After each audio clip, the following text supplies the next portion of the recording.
I have been doing some very enjoyable high voltage experiments, and I thought you might be interested in the results. You see, there's this little module available from eBay and AliExpress, and its name is PK-A22F, and it's a really, really common module. It's found in many sort of air conditioners and things. And the reason I was looking at these is because in the past, when I've made videos about ionizers, which is what this is for, people have said, like, where can I get an ionizer? And it would be nice to be able to say, oh, just get online and buy yourself one of these old Mountain Breeze ionizers, except these classic Mountain Breeze ionizers, the needles don't normally stick out this far, they've been extended. They're not available anymore, not in this form. There's one company making this style of ionizer. I think it's Astrid in the UK, and the price, because they've become a specialist item, the price has gone up through the roof. But the good news is you can make your own using these modules a lot cheaper. So one of the things, I would have published a project, I did kind of publish a project, where's the circuit board? Here it is, for a little ionizer based on a voltage multiplier. But the downside is that these capacitive diode Cockcroft-Walton multipliers are only really suited to countries with a sort of higher 220, 240 volt voltage. This module is universal. It'll work from about 100 volts up to 240 volts. Incidentally, while we're on this subject, see how this is the ceramic high voltage capacitors, 1000 volt, probably about 10 nanofarad. I think these might be 22, they are 22 nanofarad. These ceramic capacitors, I've just found them a complete disaster for high voltage projects. They just don't work. They seem to have an internal resistance and it just stops them working. The metal film capacitors are miles better than these ceramic ones. So I shall put this out the way.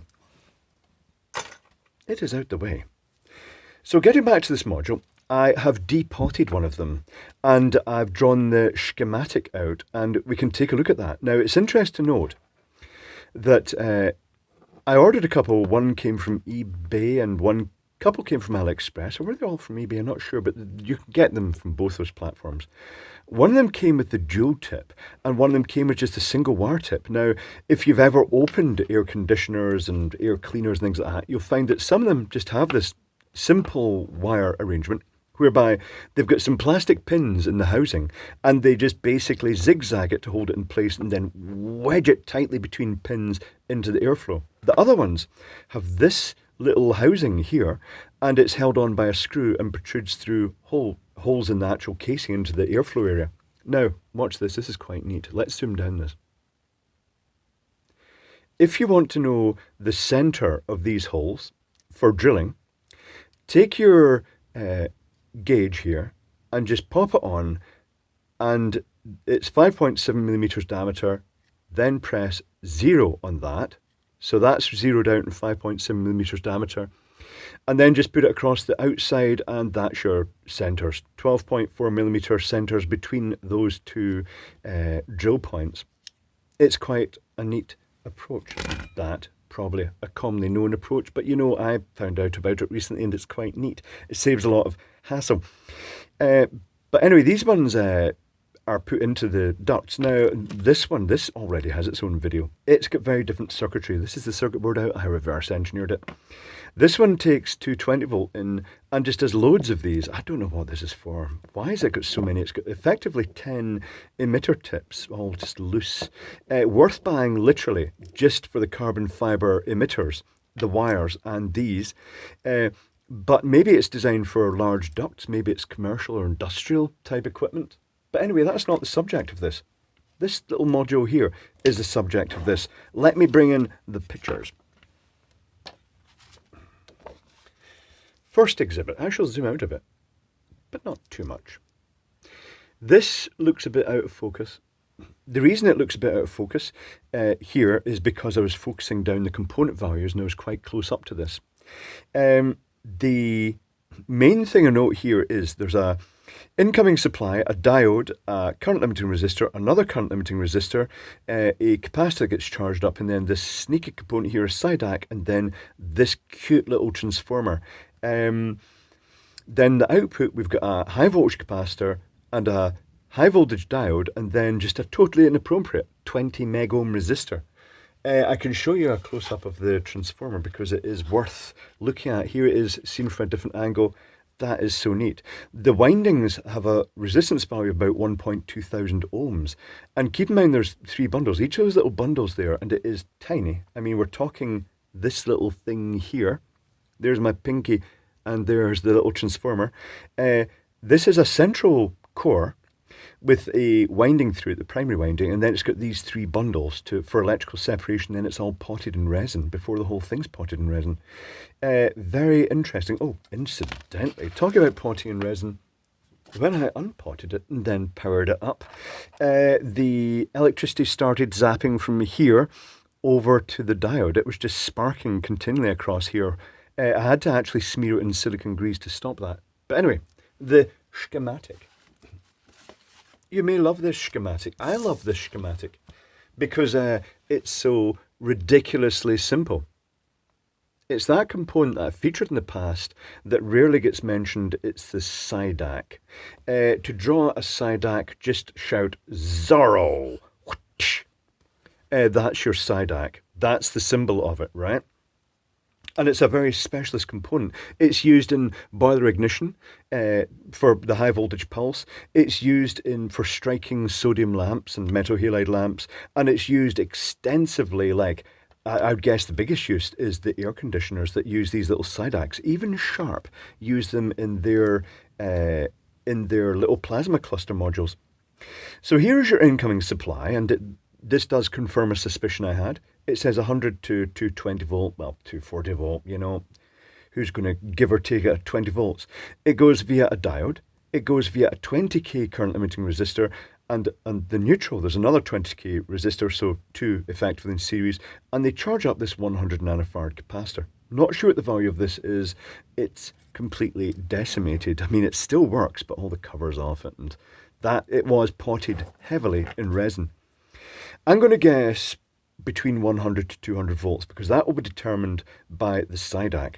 Now, the syac is in series with the primary of this transformer, and it's got a very interesting characteristic. It's a bidirectional diode, but it has a voltage threshold. And say, for instance, this one had a voltage threshold of, say, 100 volts.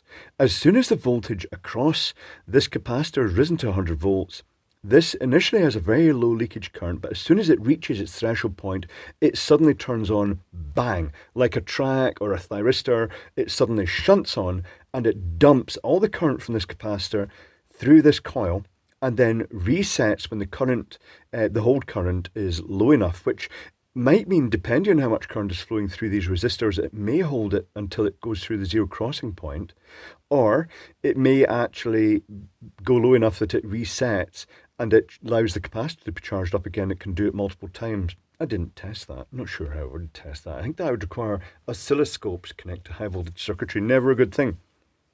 Here's the transformer though, with its 1230 ohm, very fine cluster, 3 clusters of the windings.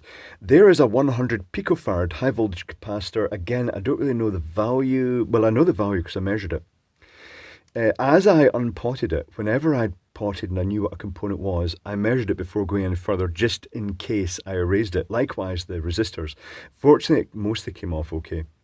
But I've removed the resin coating, well, resin to resin. If you're removing the resin, it removes the resin case of the component as well. But I measured it 100 picofarad. I'll make a guess. What does it say in the case here? It says DC 2 to 6 kV. So let's say a minimum, it's going to be rated a minimum of 6 kV, that capacitor, hopefully. And likewise, the diode here is a high voltage diode.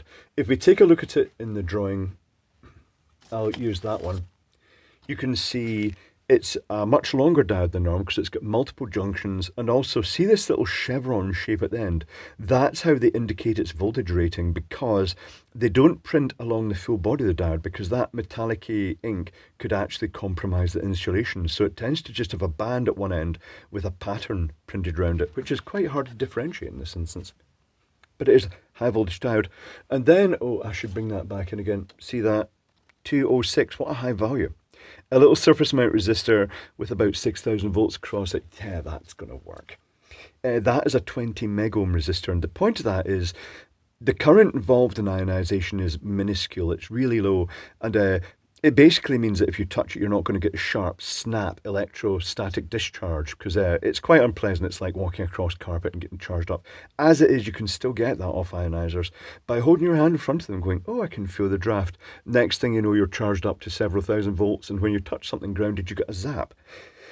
But this is the circuitry. Now, the fact it's got two resistors here, and it says 100 to 240 volts, on 240 volts, these two resistors reached a temperature, without the resin around them, of approximately 75 degrees Celsius. If you add in a couple more resistors, 18K in each leg, just standard quarter watt resistors, the temperature drops down to 35 degrees Celsius, and it just takes a lot of stress off the components, and it will last longer. So how would you use this? Well, to use this, if you're in America, here's your incoming supply, AC. If you're in America, you can literally just go straight to the module. If you're in the UK or other countries, Australia, Europe, just about everywhere but America and Japan, then you're going to have to add a couple of 18K resistors. It's optional, you don't have to add them. 18K quarter watt resistors, put a bit of heat shrink sleeving around them, just basic little resistors, and they will take a lot of the stress off that. Run the power to your little ionizer module, and here's another thing I'd recommend. See the high voltage wire coming out? Let's draw the little high voltage zap here. The high voltage wire coming out just has that miserable tiny little surface mount resistor. And if we look back at the schematic, you see it's effectively got a path back to the mains. It needs that as a ground reference. I recommend adding one or two, it's up to you, 1 megohm resistors. Now, this is a 2 watt, I think, and this is a 1 watt. Carbon film, the higher the wattage, effectively, the higher the voltage rating. And to be honest, as long as it's above your mains voltage, it's fine, because as soon as you go near an ionizer output, the voltage drops rapidly because it's very low current output. But this is just a safety feature, 1 megohm of your choice, and then you can run it to your emitter. Now, I'll show you an ionizer I made. Let's just zoom out a bit. This is one that I made for my parents a long time ago. It's got a clear case, a Canadian case, and this ionizer is typical what you could do. Keep in mind these modules are tiny. You could make a miniature ionizer, but I've lost that module. I've probably dropped it on the floor. Yeah, anyway, you could, here's another one. I'm not sure what I've done with that right now. But you could really make a very miniature ionizer, but actually, because you're talking about high voltages and you want to leave a bit of space and it looks better, make a big case. And in this case, I put a screw through from the inside for the high voltage output, improvised a little carbon fibre brush by just heat shrinking onto a spacer some of the carbon fibre. But you could just do whatever you want. This pointing into the air means the charge goes straight up into the air. Now, I'll show you how to test your module and make sure it's actually working, because this is an important thing these days with eBay.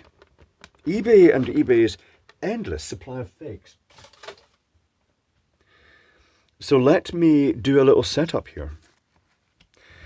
So here's the case, there's the output, there's the carbon fibres or needles if you wish. That's your ionizer. So these, I'll put the little star next to these. 220 volt upwards countries only. For 110, 120 volt, you just don't need those resistors. You can just use the module straight. You might want to add a fuse. That's up to you. And a neon indicator would be quite nice, or LED indicators. Now let's test this. Let's show you how to make sure your module's working. That is quite annoying because I'd added those resistors into that other one as well. What have I done with it? You can also get tiny, tiny modules like this. What is this one called? That's not helpful. It's also called PK-A22F. They're all called PK-A22F. Ignore everything I've said. Apparently, anything goes. Oh, here it is. Here's the other module. I've put a 39k resistor in just because it's not going to be stressed either. It's equivalent to the 218k resistors. Let me power this up. Let me bring in my little cheapy Chinese test unit, and I'll make sure this is turned off. I shall stuff this wire in here. I shall stuff this resistor in here. So this is ready to go. And before I power it up, I shall grab a little helping hand here just to hold the high voltage bit in a nice convenient angle for me. Okay, we're ready to go. Power up. As you can see, the power is 0. Literally, I can feel the slight cold draft. This is one way you can test. Remember that some ionizers sold by Chinese sellers on eBay and Amazon are completely fake, and sometimes little carbon bristles are just connected directly to the mains just because they are clueless ring pieces, complete knob ends. But anyway, this one is a real ionizer mod. You can feel that slight draft, and if you put your ear up to it, you might hear a slight fuzz off it as well. Here is a standard meter. I've set it to 20 volts DC, and I'm going to take the negative lead here, the black lead. I'm going to touch it to a grounded screw in the vicinity, and I'm going to hold this one about an inch away from the fibers, and you can see the voltage has gone up to 7 volts, negative 7 volts, and if I go closer it goes even higher. But that shows that the ionizer is actually emitting electrostatic charge into there. That's the easiest way to test it. It's also a good way of quantifying the test. Interesting to note, by the way, that the mountain breeze read a bit lower than that. The mountain breeze doesn't put out, this little module here puts out a fairly spicy high voltage, but the voltage multiplier approach has the advantage of providing more current than these and being somewhat more efficient, actually. I thought it doesn't really matter. It's like, it's a fraction of a watt anyway. It doesn't really matter. But I did an experiment with this. I connected it to my Russian Nuclear Corporation atmospheric invigorator. This is something I could show you as well. Let's bring this back in again. Let's shove this. Let's turn this off and shove out the wheels. High voltage everywhere here. And mains voltage, several thousand volts. Lovely. But let's go back onto this. If you want to create a dual, shall we say the plasma cluster effect, where you've got two bunches of bristles and you want to sort of enhance, they're in the vicinity of each other. Say, for instance, you used this, but you connected one to the high voltage output, but you connected the other one to effectively the other end of that circuit. You could do that by connecting to any one of these mains leads and using a couple of 1 megohm resistors, just sleeved 1 megohm resistors for safety, preferably half watt or higher, just because they've got a higher voltage rating, and you could connect it to that. And that is now a very high negative voltage, and with respect to that, this will effectively be a positive voltage, and you will get a corona discharge on the surface of these, and it enhances the air chemistry that occurs with plasma cluster type units. It's basically a poor man's plasma cluster. Really cheap plasma cluster. Add a bit of airflow, job done. But I connected to this, and I have to say that this module here had very low output compared to the versions I've made. I'm just looking around for one right now. Here it is. Compared to this grubby looking one, because it's well used, with even just 47 nanofarad capacitors, 22 of them, in the same configuration as the mountain breeze type ionizer thing, or a good example would be, hold on, this, but actually it is this circuit board, but it's made with the Mylar or the metal film capacitors rated about 630 volts each. This, with those correct capacitors, grossly outperformed that. This one was just, it worked. There was a very faint draft, but this thing, just even at such a low power, you can feel the draft. And again, this doesn't register at all. Even in the anti-meter, this doesn't even register. The power is so low, and yet you can feel the draft, and you can see the corona discharge in here, creating that plasma that is used to split the air molecules into separate atoms. MD who doesn't watch my videos on a regular basis will be, what the heck is he talking about? But I shall provide links to these modules. I'm trying to think, is there anything else I want to talk about here? Anything else I want to talk about? Here is the other lead that I tacked on, exactly as shown here, but I used a small resistor just experimentally, and that's what I originally tacked onto that. And it gave that sort of dual corona effect at the end here, but not really as good as the multiplier type circuitry. But there we have it. This module, the big one, the big weird industrial module, associated with the 10 emitters. It's a common thing in eBay. Very good cost-wise for what you actually get. It's ridiculous. You know, it's great. Just buy it for the components. And the circuitry is real. It's got an inverter transformer inside it. There's the high voltage capacitor. There's the high voltage diode. It goes even to higher voltage. And all the outputs are just combed in parallel. There's that horrible little resistor. Why do they do that? It is also 20 mega. Probably the same factory, but this one uses a slightly different circuitry, bigger capacitor, and it charges that capacitor on one half of the sine wave and then triggers a thyristor in the other half. So it decisively charge and discharge across a full sine wave. Very neat circuitry. This is its own video. I'll link to that as well. But there we have it.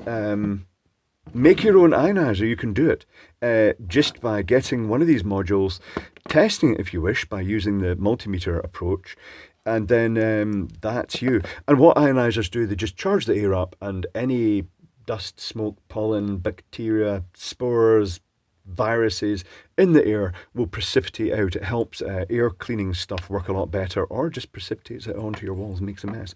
But there we have it. Interesting little module, super cheap, about £4 or £5 if that, especially from AliExpress, and they work really well. And also introduce us to that interesting component called the syac, which is well worth looking at. A very odd but neat component. Nice stuff.